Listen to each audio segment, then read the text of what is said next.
not aspire to a box or a title, aspire to lead. That's your goal, you're going to be successful.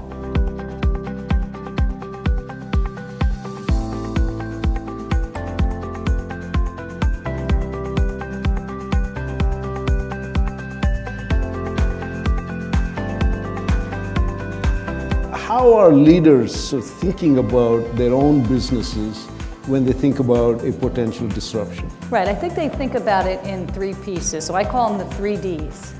Data, digital, and disruption. And it's the data and digital transformations that are creating the disruption.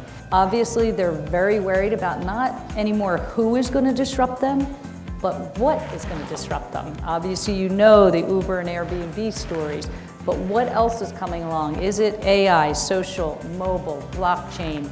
You know, you name your shiny new tool or technology, CEOs are wondering what they should be doing. So how do you, again, partner in this ecosystem of companies who are emerging as startups? But if you've been around for 125 years, 150 years, how do you make sure that you aren't going to be disrupted by those companies, but you participate with them? We call it competimates. So you compete with some of these companies, but view it as co-opetition.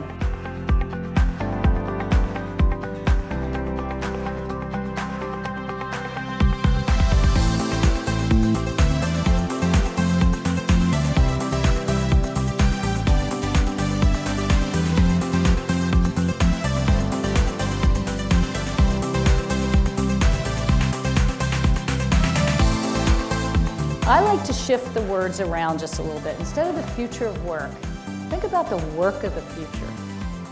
So the future of work sounds like there might not be some work.